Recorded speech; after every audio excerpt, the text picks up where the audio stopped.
Salut les amis, on se retrouve pour une nouvelle vidéo sur Dragon Ball, plus précisément sur le méchant emblématique de la saga Namek. Je veux bien sûr parler du tyran Freezer. Et aujourd'hui je vais essayer de vous apprendre 2-3 trucs à son sujet. Après, si vous êtes des fans inconditionnels de notre super vilain asexué, oui, Freezer n'a pas de zizi, mais ça vous le savez. Et bah je pense que cette vidéo vous sera d'aucune utilité. Mais rien n'empêche de la mater juste pour le fun. Sans plus attendre, commençons. Le fils de Freezer.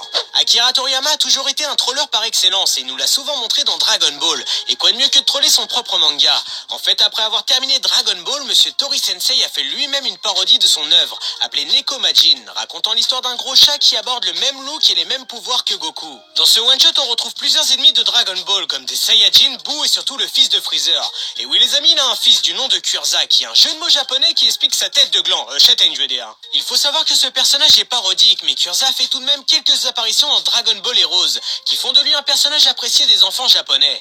La troisième forme. L'auteur de Dragon Ball est connu pour avoir fait plusieurs clins d'œil dans son manga, et vous savez tous que Freezer aborde plusieurs formes pendant la saga Namek, et pour le coup on va parler de sa troisième forme qu'il utilise contre Piccolo. On peut remarquer que cette forme lui allonge sa tête comme un gros concombre des familles, qui fait extrêmement penser au xénomorphe de la franchise d'Alien, et bizarrement si on prend la forme finale de son frère couleur, sa tête fait penser à un masque de Predator. Décidément notre sensei adore la science-fiction. Le raisin, Freezer l'adore. Freezer c'est le tyran intergalactique avec une puissante armée qui vend des planètes pour faire son beurre, mais qui a dit qu'il était contre une petite publicité pour se faire encore plus de mailles. Personne, tu m'étonnes. Freezer a participé à une pub pour une boisson au raisin où on le voit danser comme jamais avec des sbires et son armée. On peut dire qu'il a le diable dans la peau. Cochon, danse baby. Il a été inspiré d'une crise économique.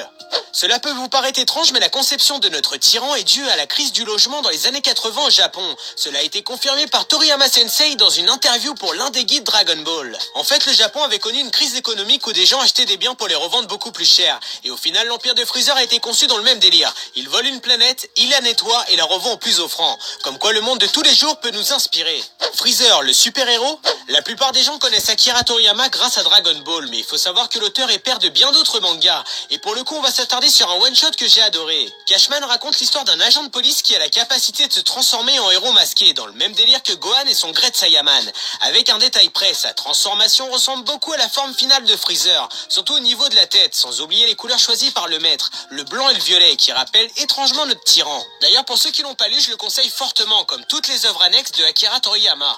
Voilà les amis, la nouvelle vidéo se termine, j'espère qu'elle vous aura plu. N'hésitez pas à me proposer un personnage ou une licence par commentaire pour une prochaine vidéo. N'oubliez pas de